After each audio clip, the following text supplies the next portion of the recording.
بسم الله الرحمن الرحيم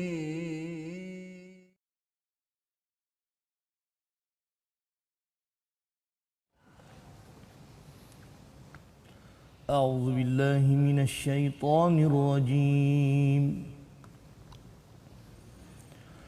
بسم الله الرحمن الرحيم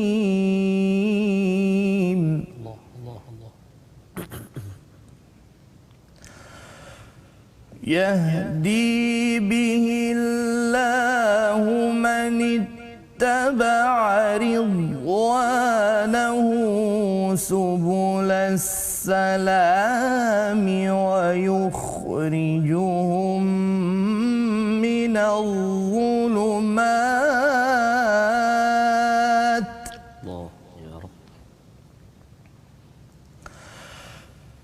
ويخرجهم من الظلمات إلى النور بإذنه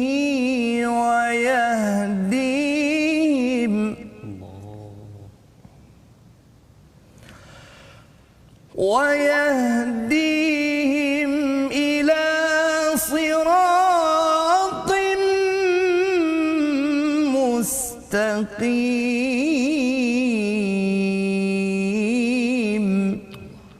صدق الله العظيم.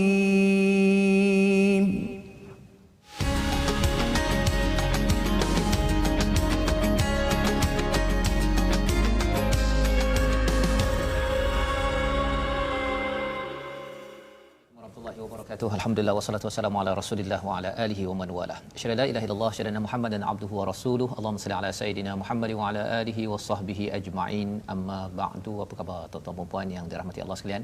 Kita bertemu dalam My Quran Time baca faham amal pada hari ini untuk sama-sama kita mengulang kaji halaman 110 hingga 114 yang kita belajar pada minggu ini daripada hari Isnin hingga hari Jumaat. Kita melewati kepada 5 halaman yang memberi pencerahan kepada kita, yang memberi ketenangan kepada kita.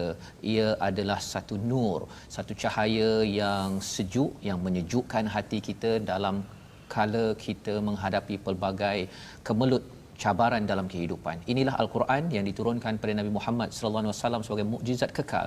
Dan pada hari ini kita bersama dengan tetamu jemputan kita, Al-Fadil Ustaz Dr. Anwar. Ini yang kita tunggu-tunggu Ustaz ya. Untuk ahlan Ustaz ke My Quran Time. Sahlan, terima kasih. Dan juga kepada Ustaz Tarmizi Abdul Rahman. Ustaz, kita bersama dengan tetamu kita pada hari ini, banyak perkara kita nak bincang ni. Terima kasihlah Doktor berkunjung ke teratak kita bersama dengan sahabat-sahabat My Quran Time Ustaz. Betul. Alhamdulillah, terima kasih juga atas jemputan buat sekian kalinya ni. InsyaAllah. Dan jangan sikit Ustaz selalu InsyaAllah. Pasal banyak lagi halaman ni. Betul, banyak lagi insyaAllah. Yang kita ingin belajar bacaan yang tepat dan kita ingin memahami ilmu-ilmu berkaitan dengan bacaan ini, kerana ini adalah satu pelaburan yang amat-amat berbaloi ya. Lan tabur istilahnya di dalam surah Fatir bercakap tentang kalau kita tilawah, kita baca dengan betul, kita cuba faham. Ini adalah satu usaha ya. Kalau kita mungkin sudah mendengar belanjawan baru-baru ini, ada yang kata dia dapat bahagiannya, ada yang tak berapa dapat, tetapi Al-Quran confirm semuanya dapat, subhanallah ya. Jadi mari sama-sama kita mulakan dahulu program kita pada hari ini. Kita mulakan dengan Ummul Quran Al-Fatihah dipimpin oleh Ustaz Tarmizi ya Ustaz ya. Kali ini Ustaz Tarmizi sebelum kita mendengar ayat demi ayat ya seperti mana yang kita baca sebentar tadi, bermula ayat ataupun halaman 110. Tapi kita mula dulu Al-Fatihah. Sila Ustaz. Terima kasih Fadil Ustaz Tuan Fazrul. Dan saya mulakan Fadil Ustaz Dr. Anwar bin Hasin, sahabat saya yang kita asing bagi kita, selalu mewarnai My Quran Time. Terima kasih buat kesekian kalinya sudi bertamu. Dan tentunya sahabat-sahabat Al-Quran, tuan-tuan dan puan-puan, kalau di sekitar Lembah Kelang ini hari Minggu Ustaz, berada di rumah barangkali, kalau di Selangor, wilayah sekitar ni, kita tak boleh keluarlah. Jadi inilah masa untuk bersama dengan Quran barangkali. Alhamdulillah. Sahabat-sahabat kita di Pantai Timur barangkali ada yang bekerja hari ini tapi masih juga menjadikan Al-Quran sebagai geng ataupun sahabat di sebelah tu sambil buat kerja dengar. Dan bertuah ini bersama dengan Dr. Anwar dapat dengar bacaan. Dan kita ada beberapa perkara menarik hari ini. Ya, nantikan dulu. Ya, jom baik, kita mulakan. Kita mula dulu dengan Ummul Quran surah Al-Fatihah. Mohon izin Dr. Allah fadhal. Bismillahirrahmanirrahim. A'udzu billahi minasy syaithanir rajim. Bismillahirrahmanirrahim. Alhamdulillahi rabbil alamin. Ar-Rahmanir Rahim. Maliki yaumiddin. Iyyaka na'budu wa iyyaka nasta'in. Ihdinas siratal mustaqim. Siratal ladzina an'amta 'alaihim ghairil maghdubi 'alaihim waladdallin.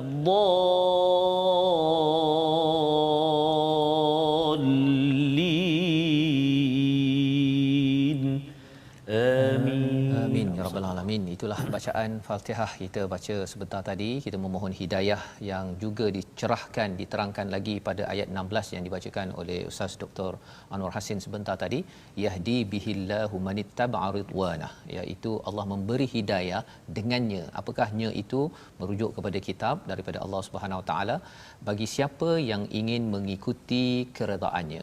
Jadi bagi tuan-tuan yang mengikuti My Quran Time pada hari ini, sebenarnya tuan-tuan adalah orang-orang yang betul-betul mengambil panduan, dan kita doakan ini istiqamah untuk anak cucu kita, untuk generasi kita, kerana ini peringatan yang diberikan, pernah diberi pada ahli kitab. Kalau kita lihat pada ayat 15, ahli kitab ni siapa? Orang-orang yang mempunyai kitab di kalangan Bani Israel ataupun di kalangan Yahudi dan Nasrani. Masih kekal sampai sekarang ada orang yang beragama Yahudi, Nasrani, ini digelar ahli kitab. Tetapi yang kita dah dalami pada minggu-minggu yang lepas, kita bercakap tentang utul kitab. Jadi pada hari ini mungkin kita nak memulakan bersama dengan Ustaz Dr. Anwar. Bila bercakap tadi ayat 16 ini Ustaz ya. Biasanya hari Ahad ini kita bincang dia punya hukum tajwidnya, kan.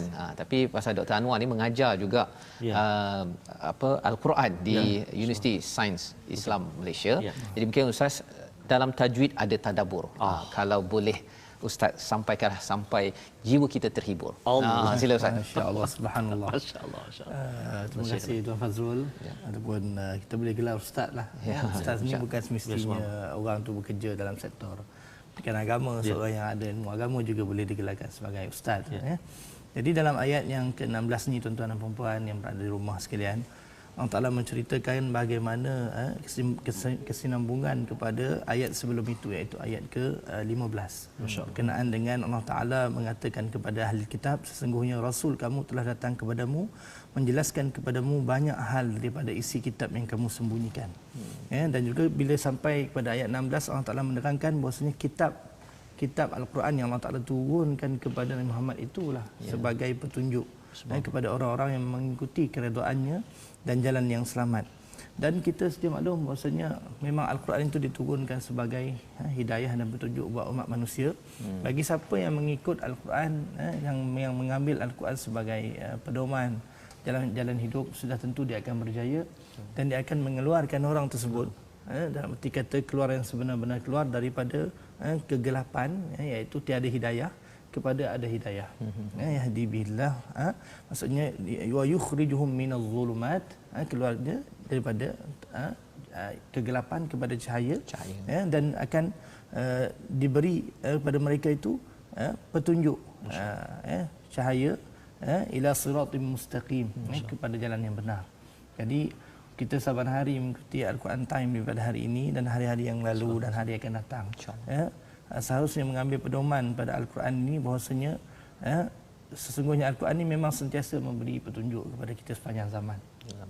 Khususnya bagi orang-orang yang mengambil Al-Quran sebagai mengambil secara serius Al-Quran itu sebagai petunjuk. Tapi malang sekali, sudah tentunya bagi siapa yang tidak menjadikan Al-Quran ini sebagai petunjuk ataupun pedoman hidup dia, sudah tentu dia akan menjadikan hidupnya itu gelap gelita tanpa sebarang cahaya. Jadi Al-Quran itu sendiri sebenarnya cahaya, nur Nur itu cahaya. Cahaya itu bukan boleh diterjemahkan sebagai keadaan terang benderang semata-mata dari segi fizikal lihat begitu, tetapi cahaya itu disebut di sini adalah maksudnya adalah cahaya untuk melihat membezakan di mana hak yang batil. Cahaya di hati. Itulah Al-Quran, masya-Allah, yang Tuhan kurniakan kepada kita pada hari ini. Jadi ini adalah sebahagian daripada apa yang kita baca sebentar tadi, doktor, ya, sebagai peringatan kepada kita. Ada istilah di sini ittaba'a ridwanah, ya, maksudnya dia bukan sekadar ikut daripada jauh, ya. Kalau ikut daripada jauh tu mungkin bercakap tentang taah tu ikutlah, dia taat tapi kira sambil-sambil je. Tetapi kalau ittiba' ini ikut secara dekat keredaannya, maksudnya dengan Al-Quran ni yang doktor cakap tadi sebagai cahaya, ia diikuti secara redha, secara suka rela, kan, bukannya macam terpaksalah ikut My Quran Time hari ni contohnya, ya doktor, ya. Dan lebih daripada itu, bila kita baca, memang bacaan Al-Quran ni bila kita belajar waktu kecil-kecil itu dia mencabar juga kita. Kalau saya bukan orang Arab, kan, bila ditegur ataupun mengajar anak sekarang ni pun kadang-kadang dia terlupa nun tertukar dengan ta, kan. Dia kadang-kadang yang tak redanya bukan anak tu lagi, dia ayah ni pun kadang-kadang tak reda. Jadi pengalaman doktor mengajar Al-Quran ini sendiri, kalau macam mana nak memastikan sebelum anak tu, memang anak tu terpaksalah belajar, kan, dia kalau boleh dia nak main iPad, nak main apa sebagainya, tapi membina jiwa reda ketika mengajar. Pasal kalau tak ajar dengan reda, bila lagi anak itu akan dapat Al-Quran? Sila doktor. Ya, betul. Sudah tentunya satu benda yang anak-anak kita pelajari secara sukarela, Ustaz, ya, akan lebih masuk dalam jiwa dia. Ya, dan juga sesuatu yang diberi secara paksa mungkin mengambil sedikit masa. Jadi untuk peringkat kanak-kanak, ya, ada sebuah kajian di Indonesia. Saya lupa madrasah tu nama dia apa, Madrasah An-Nur ke apa, saya tak ingat dah. Tetapi mereka ni menerapkan pembelajaran Al-Quran untuk anak-anak selama 45 minit je, Ustaz Fazrul. Ustaz Tamizi. Kalau kita hari ni kita tengok, kadang-kadang kita suruh anak kita belajar Al-Quran sejam, 2 jam. Tapi sebenarnya kajian menunjukkan kanak-kanak ni dia boleh fokus pada satu perkara tu pada sekitar 40 hingga 45 minit sahaja. Jadi maksudnya cara kita nak menarik perhatian anak kita untuk dekat dengan Al-Quran antara lainnya untuk kita memastikan masa yang kita peruntukkan untuk mereka belajar Al-Quran itu tepat dan tidak terlalu membebankan. Kerana mereka kanak-kanak, Ustaz, kalau kita bagi dia terlalu banyak dan terlalu syadid, orang kata salah sikit tegur, lama-lama dia akan fed up, dia tak nak, dia akan lari dengan Al-Quran. Jadi kita memainkan peranan untuk dia orang jatuh cinta. Dan yang paling penting sekali, mak ayah sendiri kena tunjuk contoh tauladan yang baik. Mak ayah nak anak-anak baca Quran, mak ayah tak baca Quran. Macam mana anak tu nak jatuh cinta? Jadi yang tengok My Quran Time, dia ibu ayah ikut baca ni, contoh yang baiklah ni. Ya, dan juga mesti mak ayah itu, ibu dan ayah mesti mewujudkan suasana Al-Quran. Macam Ustaz Tamizi saya tengok bila bawa anak dia pergi sekolah dan sebagainya, dan rakan-rakan yang lain juga masang bacaan Al-Quran dalam kereta, di rumah, dan dedahkan mereka dengan rancangan-rancangan berbentuk Al-Quran. Itu satu bentuk cara untuk menarik anak-anak kita dekat dengan Al-Quran. Dekat dengan Al-Quran. InsyaAllah itu sebagai satu galakan, ya, kepada tuan-tuan yang berada di rumah untuk kita terus, ya, menunjukkan rasa redha itu, ya, bahawa mengajar itu pun redha, bukannya macam dia nak bawa kepada ridwanah, kan, tapi dalam tu macam bersama dengan dengan musuh, kan. Cikgu yang paling garang ialah cikgu Quran. Okey, jadi yang itu mungkin kita akan boleh bina, ya, dengan kita memahami kepada ayat yang kita baca sebentar tadi, agar kita tunjukkan hasil daripada mengikuti keredaannya, maka kita juga reda bahawa ada silap-silap itu perlu dibaiki, tapi bukan dalam keadaan yang gertak dan juga mak ayah dulu yang tak reda sebelum si anak itu rasa tak suka pada Al-Quran. Jadi itu pada halaman ke-110, dan mungkin kita nak bergerak kepada halaman 111, di mana pada halaman ini bercerita tentang kumpulan Yahudi dan Nasrani. ya, bermula daripada ayat 18 dan kemudian diingatkan ya ahlul kitab pada ayat yang ke-19 dan diingatkan kembali pada kisah Nabi Musa. Jadi ini lebih kurang flashback doktor ya. Dan bila bercakap tentang flashback dalam al-Quran ini kan, doktor membaca al-Quran, mengajar al-Quran. Sebenarnya flashback sejarah, kalau katakan ketika membaca al-Quran ni, apa kesan taranum ya, apa kesan bacaan bila ada kisah sedih, ada kisah menakutkan, adakah ianya memberi kesan ataupun macam mana cara bacaan yang terbaik? Ya, betul. Mungkin kita pernah ulas pada sesi-sesi yang lepas bahawasanya taranum ini selain untuk kita memenuhi apa yang Nabi sarankan pada kita untuk membaca Quran dengan suara yang baik, dia juga berfungsi sebagai wasilah untuk kita mencapai tadabbur Al-Quran. Sebab itu kalau kita perasan, mana-mana masjid kita pergi pun, mana-mana tempat yang ada guru Al-Quran, even dalam rancangan Al-Quran Time pun, qarinya bukan dipilih daripada calon-calon orang. Mereka memilih qari seperti Ustaz Tarmizi dan Ahmad Tirmizi, Tir Ketar. Saya satu Tirta tak tahu dah. Kan? Maksudnya yang mempunyai kualiti bacaan yang baik, bukan tajwid sahaja, dari sudut suara dan intonasinya. Intonasi. Jadi kesannya adalah sudah tentu apabila ayat yang dibaca itu mengisahkan tentang sesuatu yang memberi peringatan, contohnya. Nada yang dibaca itu sudah tentu mesti dengan intonasi yang memberi peringatan. Supaya kita bercakap, degaklah Ustaz Tarmizi tak? Kita nak marah orang, kita senyum. Hang buat apa tu? Janganlah buat macam tu, renyih. Kata orang utara renyih kan. Memang tak jadi. Dan begitu juga dengan keadaan sedih. Ayat-ayat yang menceritakan tentang cerita-cerita yang sedih tentang hari kiamat, sudah tentu nada kita tidak sesuai dengan kegembiraan.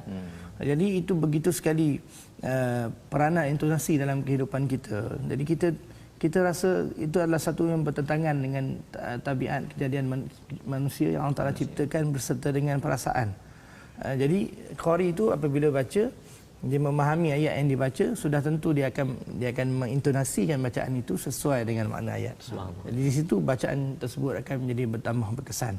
Sebaliknya sekiranya bacaan itu menunjukkan ayat-ayat yang berbentuk sedemikian tapi dibaca dengan intonasi perasaan yang berbeza daripada apa yang ayat itu cerita, dia hanya tinggal lagu sahaja.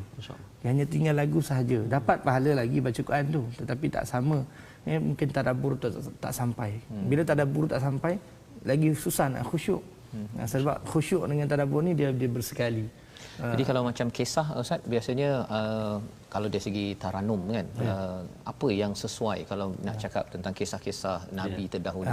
Jadi dalam maqamat ni dia ada banyaklah, macam kita tahu 7 maqamat. Dalam para pakar bidang taranum menyebutkan, ataupun bidang suara ni lah menyebutkan bahawasanya lagu sikah antara lagu yang paling sesuai untuk menceritakan keadaan. That's why kalau kita perasan dalam masyarakat Melayu kita ada satu budaya dipanggil sebagai barzanji.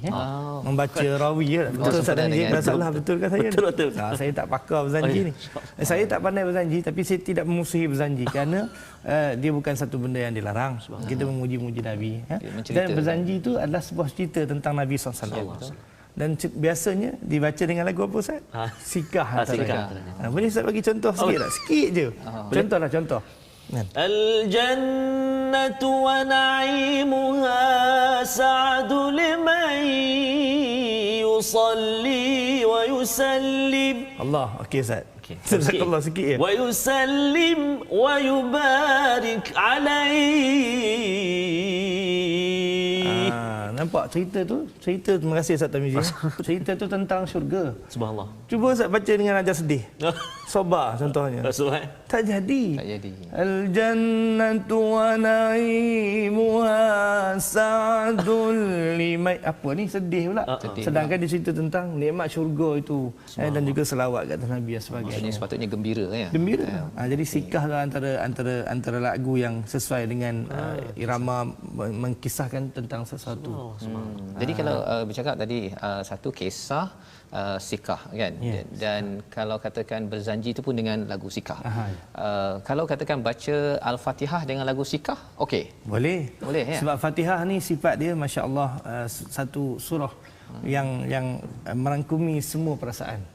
Di situ ada perasaan ta'abbud kita, ada perasaan rajak kita, ada perasaan kita tidak mahu, kita minta supaya kita tidak digolongkan dengan orang yang sesat, dan kita ada perasaan meminta, ada perasaan sebagai abd hamba sebagainya. Jadi sebarang lagu untuk surah Fatihah memang tak ada masalah. Saya sebenarnya nak minta kalau Ustaz Tarmizi tadi dah berzanjinya. Berzanji ni baca tak adalah dapat pahala Ustaz ya. Dia cuma bila kita belajar ilmu apa yang ada dalamnya itu memberi kesan hingga kita menghargai perjuangan Nabi itu dapat pahala kan kerana ilmu tadi itu. Tapi kalau katakan Fatihah kita baca confirm dapat pahala. Kemudian dengan lagu sikah itu ia memberi zuk ataupun perasaan hingga kita boleh tadabbur kepada isi kandungannya. Jadi mungkin Ustaz Tarmizi boleh dengarkan Fatihah daripada awal sampai ke akhir. Sila Ustaz. Allah, lagu sikah. Tapi lagu sikah berzanji ya. Saya cuba Bismillah. Lagu sikah ni jangan orang bawa Ustaz Tarmizi kan. Jadi cuba pertama dengar kali ni nak baca dengan lagu sikah. Lagu sikah berzanji. Tapi penonton jangan silap. Maksudnya bila baca Fatihah dengan lagu sikah yang dibawa dalam berzanji, bukan kita bawa tajwid berzanji tu sekali dalam Fatihah. Mesti kita kena bertajwid tu. Tajwid kena paling atas ya. Yes. Okey. Cubalah ni, cuba. Sila fadhal. Subhanallah. Campur rugby sikit lah. Masya-Allah. Bismillahirrahmanirrahim. Alhamdulillahi rabbil alamin arrahmanirrahim maliki yaumiddin.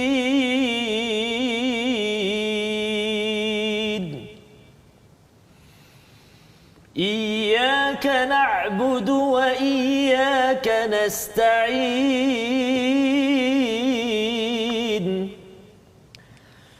اهدنا الصراط المستقيم صراط الذين أنعمت عليهم غير المغضوب عليهم ولا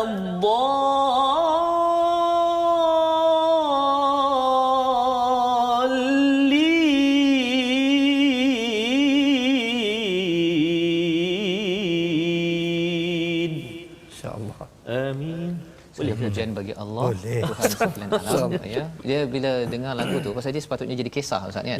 Dan bila Fatihah itu dikisahkan dia nampak macam kita berada di atas. Ya ketika mendengar tadi itulah saya rasa macam segala pujian bagi Allah dan kemudian ada fasa akan bertemu dengan Allah. Kemudian iyyaka na'budu wa iyyaka nasta'in. Ya Allah aku berada di dunia ini nak minta tolong ni ya Allah kan, dan akhir saya tak nak masuk jadi orang yang dimurkai dan disesatkan. Pasal bila cerita dia akan memberi kesan tadabbur yang berbeza berbanding dengan kalau katakan peringatan ya. Jadi rupanya lagu bacaan yang berbeza ini memberi kesan tadabbur yang berbeza, dan ini yang kita belajar pada hari ini secara ringkas. Dan mungkin selepas kita berehat nanti kita akan melihat kembali kisah Nabi Musa pada ayat 20 dan 21 pada halaman 111. Tapi kita berehat dahulu. Kita bertemu kembali My Quran Time, baca faham aman insya-Allah.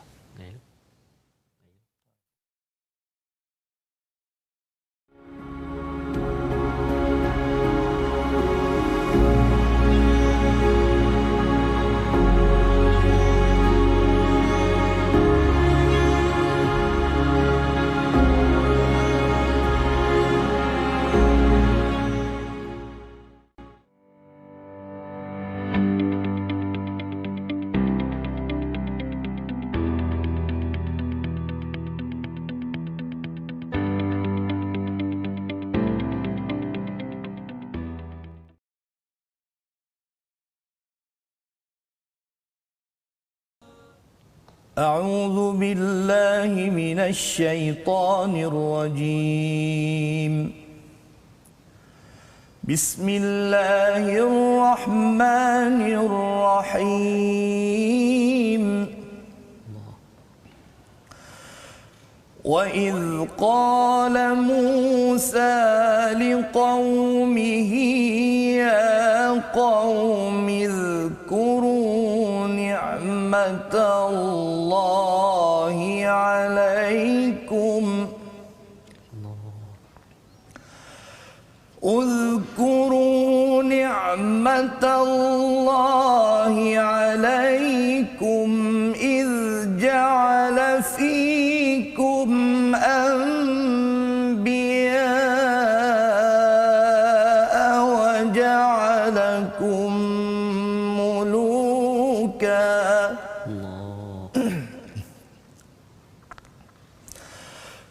وجعلكم ملوكا وآتاكم ما لم يؤت أحدا من العالمين.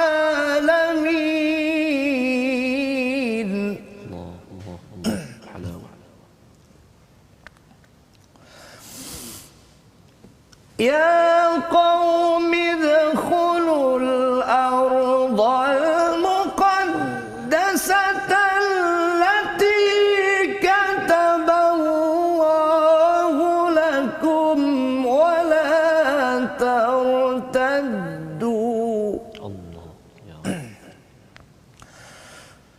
ولا ترتدوا على أدباركم فتنقلبوا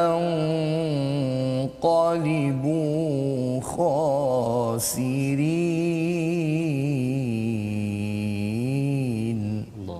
صدق الله العظيم.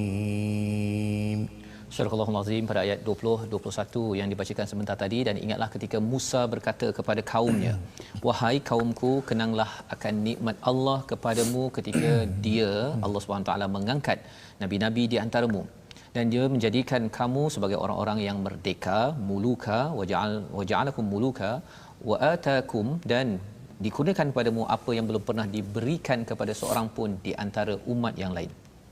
Wahai kaumku, masuklah ke tanah suci Palestin yang telah ditentukan Allah bagimu dan janganlah kamu berpatah balik ke belakang kerana takut kepada musuh. Kelak kamu akan menjadi orang-orang yang rugi. Dalam ayat ini sebagai ulang kaji kita pada hari ini tuan-tuan ya, bercakap tentang istilah ni'mah, uzkuru ni'matallah. Ini pernah kita jumpa berkali-kali, sudah pastinya dalam surah Al-Fatihah, siratal ladzina an'amta alaihim, dan kalau di dalam surah Maidah ini bercerita tentang wudu, solat, dan Allah kata tentang nikmah yang disempurnakan. Selain daripada makanan yang halal dengan peraturan-peraturannya, Allah menyatakan bahawa agama ini sudah disempurnakan. Wa atmamtu. Jadi di sini menceritakan kepada kita bahawa mengingat pada nikmat ini bukan sekadar umat Nabi Muhammad, doktor ya. Dia sebenarnya umat zaman dahulu Nabi Musa pun mengingat nikmat ini adalah cara untuk menyambut kemenangan ya. Tetapi kalau asyik nak ingat komplain saja, ingat ada masalah kan, masalah COVID kita, masalah memang kita ada masalah tapi kalau itu saja difokuskan memang kita tak ke mana. Ini yang diingatkan dalam ayat 20 dan ayat 21 ini bercakap tentang mereka nak masuk ke Palestin ya. Jadi Nabi Musa memberi panduan ataupun galakan pada mereka untuk masuk, jangan pandang belakang. Zaman sekarang ni lah kan, jangan pandang belakang. Mungkin doktor nak kongsikan sikit satu dua poin daripada dua ayat ini yang perlu menjadi panduan dan juga peringatan untuk kita bersama. Ustaz, silakan. Secara umumnya gitulah macam Ustaz Fazrul sebut tadi. Kaum Nabi Musa ataupun Bani Israel ini antara kaum yang kita tahu dikurniakan banyak nikmat. Atas sebab mereka yang bersikap panggil apa? Cerewet ataupun banyak karena. Banyak sekali kisah kita temu dalam Al-Quran tentang kisah Bani Israel ini yang mana mereka saban hari meminta bukti bahawasanya Allah itu wujud. Minta Allah Ta'ala turunkan hidangan daripada langit. Minta berbagai-bagai benda.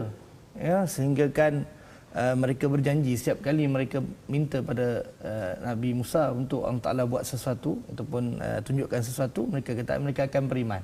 Baru nak beriman. Tetapi kita dapati bahawasanya kaum Nabi Musa itu walaupun setelah mereka diberi petunjuk ataupun bukti bahawasanya kekuasaan Allah itu memang benar-benar wujud dan Nabi Musa itu sebenar-benar Nabi, pun mereka tetap tidak beriman hingga akhir.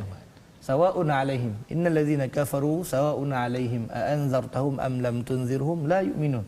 Orang-orang kafir itu sekalipun kamu memberi peringatan pada mereka ataupun tidak memberi peringatan pada mereka, mereka tetap beriman.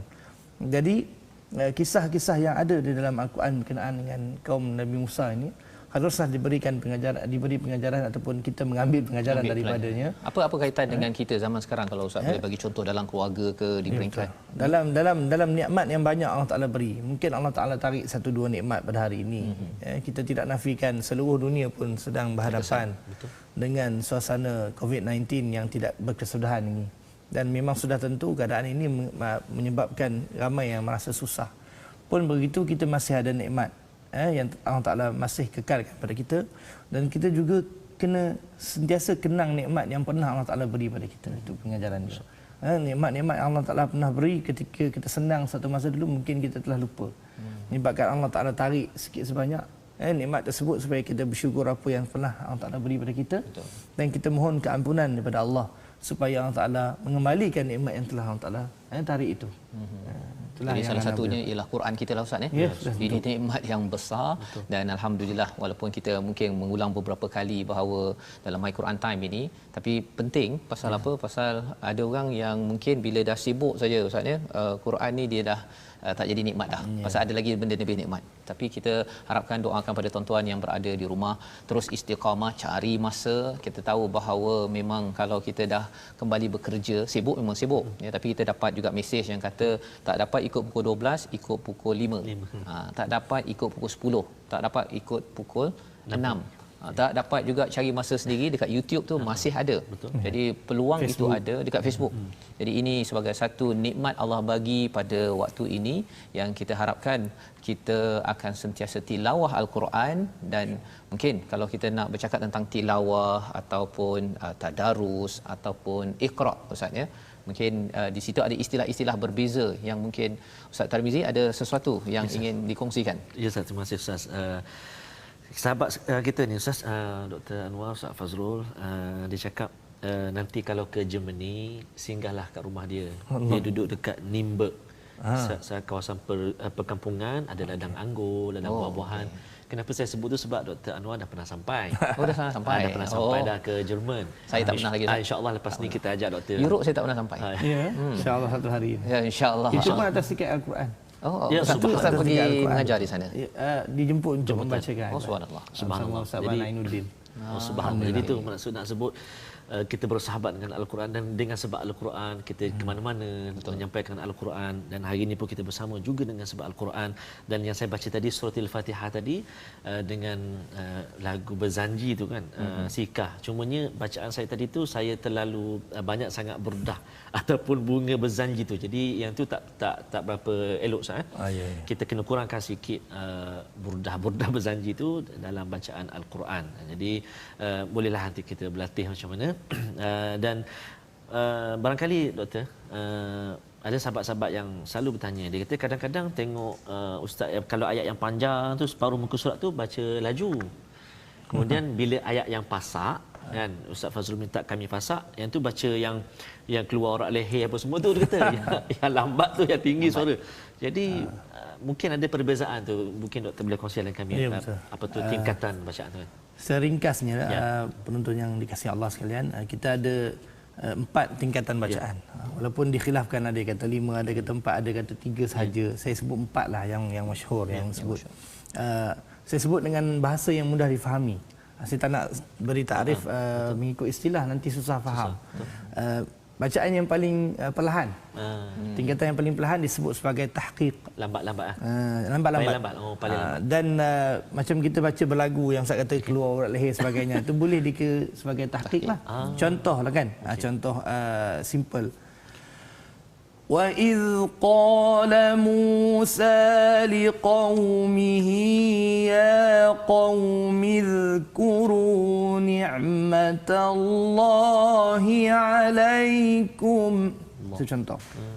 Manakala bacaan yang paling laju pula dipanggil sebagai Al-Hadar. Al-Hadar. Hadar ni orang biasa menghafal. Hafal Quran, dia nak tasbih dengan guru dia tak boleh baca Taranum gitu. Kalau baca Taranum gitu 10 tahun tak habis dia punya hafalan. Contoh simple. Wa idh qala Musa liqaumihi ya qaumi dhkuru ni'matallahi 'alaikum. Contoh. Bahkan mungkin lebih laju. Ada yang laju lagi, ya.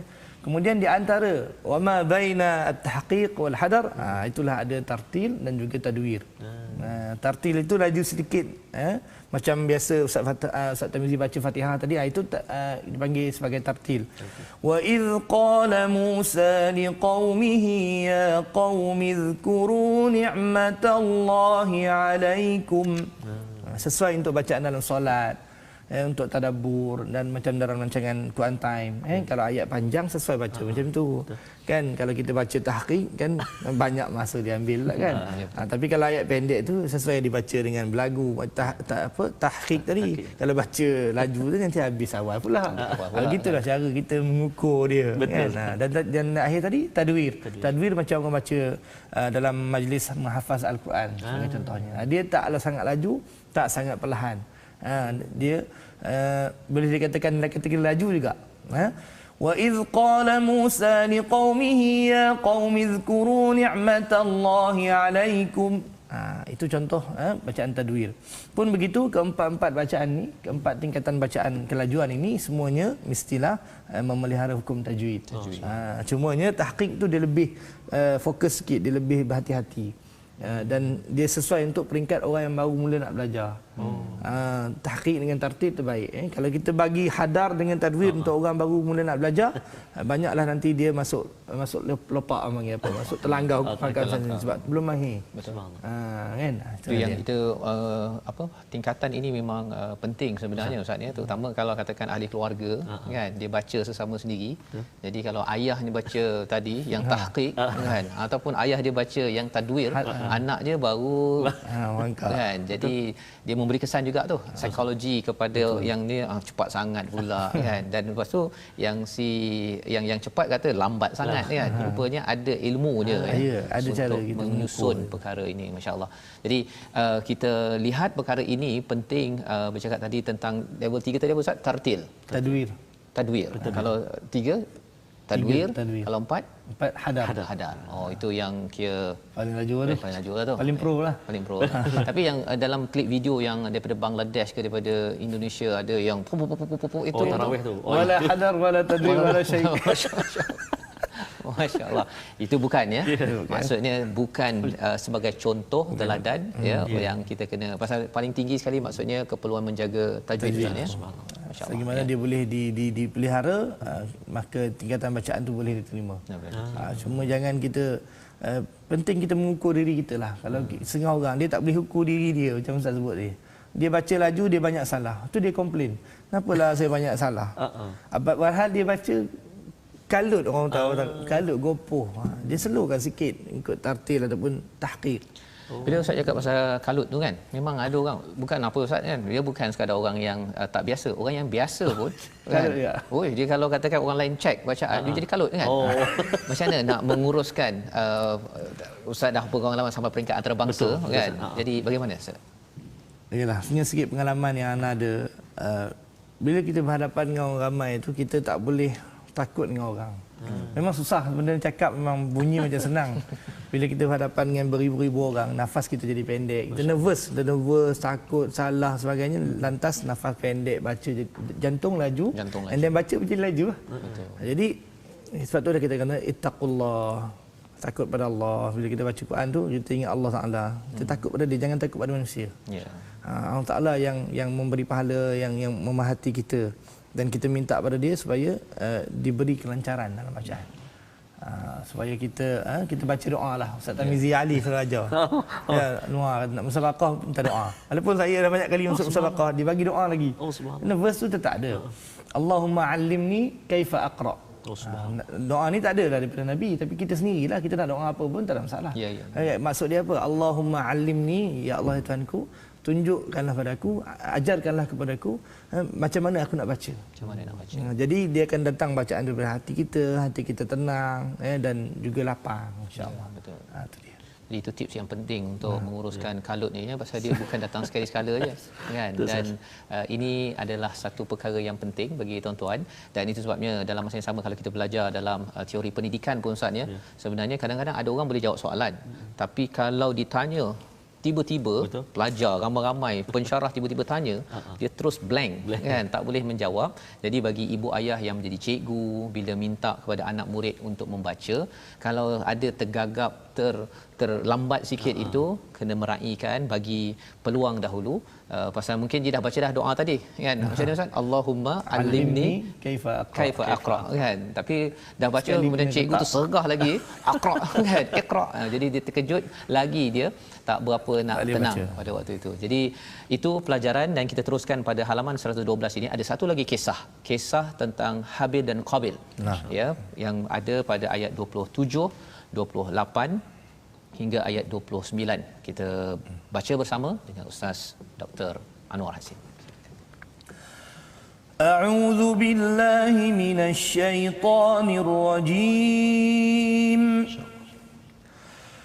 واتل عليهم نبأ ابني آدم بالحق إذ قربا قربانا فتقبل من أحدهما ولم يتقبل من الآخر فتقبل من أحدهما ولم يتقبل من الآخر قال لأقتلنك قال إنما يتقبل الله من المتقين لئن بسطت إلي يدك لتقتلني ما أنا بباسط يدي إليك لأقتلك إني أخاف الله رب العالمين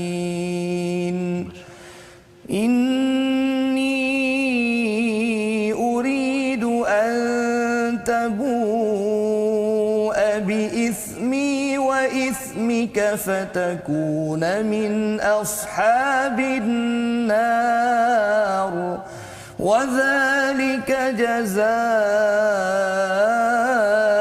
الظالمين. Sadaqallahul azim. Sadaqallahul azim. Ini adalah kisah dua orang anak kepada Nabi Adam, iaitu Habil dan Qabil kalau mengikut pada riwayat, di mana mereka mempersembahkan korban, maka salah seorang daripada mereka berdua diterima, iaitu Habil, dan daripada yang lain Qabil tidak diterima. Qabil berkata yang tidak diterima ini, sesungguhnya aku pasti membunuhmu. Dia Habil berkata, sesungguhnya Allah Maha menerima amalan orang-orang yang bertakwa. Cerita tentang ada orang dapat diterima dia punya amalan dia Ustaz ya, dan satu lagi tak diterima, rupanya Allah terima pun ada orang dengki. Ini Allah terima ni, bukannya sekadar bos terima kan, Allah terima, dengki, dan kemudian membawa kepada pembunuhan. Tapi bila tengok pada bacaan ayat 28 ini, ada dua soalan lah saya nak tanya Ustaz ya. Yang basin ta tu. Tu dia kalau tak belajar tu rasanya dia jadi basata jadinya kan. Okey. Dan satu lagi ana tu dia ada bulat yang jarang-jarang nampak ya. Silakan Ustaz, dua tempat itu untuk diberi perhatian. Okey, baik. Jadi pada kalimah laim basalta di situ ada huruf ta dan huruf ta. Dalam keadaan normal apabila ta itu dia sukun asli ya, maka kita perlu membacanya secara qalqalah, lantunan. Betul. Okey. Tetapi dalam kalimah laim basalta ini dia tidak dibaca dengan secara qalqalah. Bahkan dia dibaca secara idgham naqis. Idgham naqis maksudnya sebahagian daripada sifat ta itu ya dimasukkan ke dalam huruf selepas dia. Iaitu sifat yang disebut sebagai qalqalah. Tetapi zat dia tidak masuk. Zat tidak masuk dan sebahagian sifat lagi kekal. Basal, sebab itu isti'la'nya ada. Basal ta. Tidak dibaca basatta, Atau basalta tidak dibaca dengan qalqalah. Ini jadi dibaca dengan idgham Jadi naqis. ta tu masih berbunyi ya. Ini isti'la'nya tu, tebalnya tu. Ditebal kan. Sifat tebalnya masih ada. Ingatkan pasal dia tak ada baris kat situ. Dia terus jalan dia basata je kan bukan ya. Bukan. Okey, baik. Jadi kena jaga di situ ketebalan ta masih ada dan kenipisan ta itu. Basalta. Masya-Allah. Jangan basalta. Atau basatta. Kemudian kalimah ana.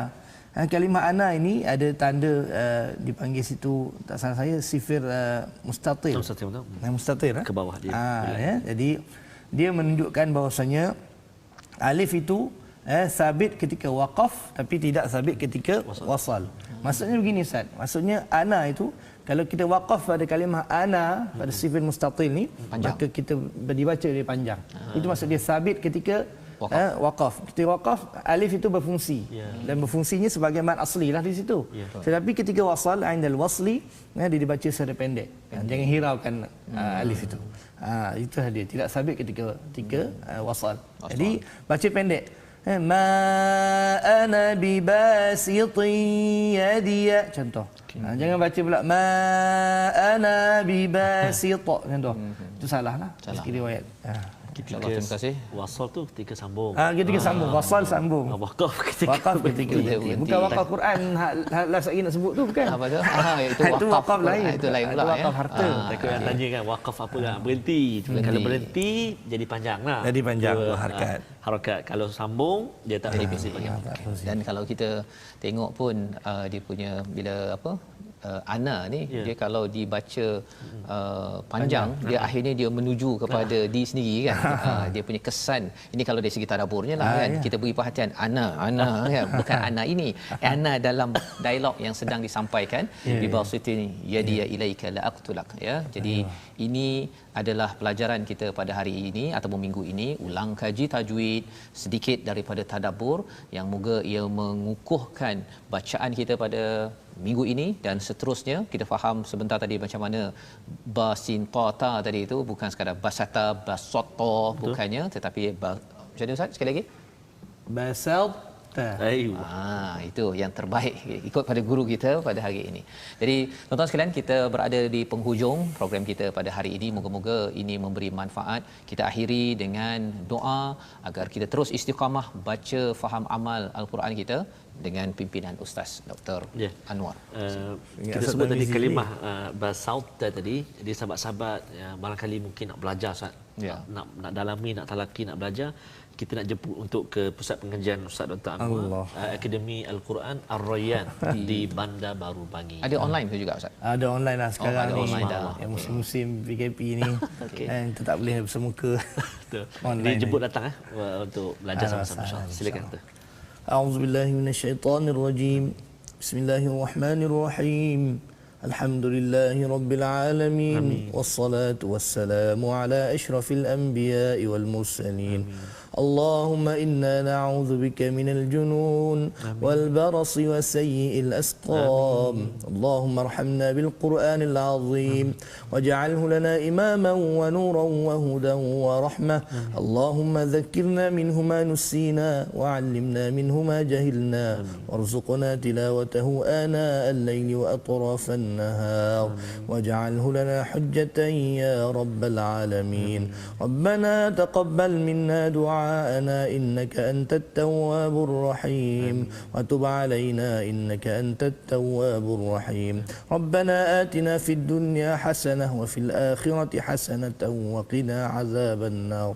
وصل اللهم على سيدنا محمد وعلى آله وصحبه وبارك وسلم والحمد لله رب العالمين. Amin ya rabbal alamin. Terima kasih diucapkan pada Ustaz Dr. Anwar Hasin membacakan doa, dipimpin dan diaminkan oleh tuan-tuan yang di rumah. Inilah satu kesedaran daripada ulang kaji kita pada hari ini, terus membaca dan mengamalkan intisari daripada apa yang kita fahami, bahawa salah satunya kisah Habil dan Qabil tadi, tidak mahu berdengki bila ada lebih pada orang lain.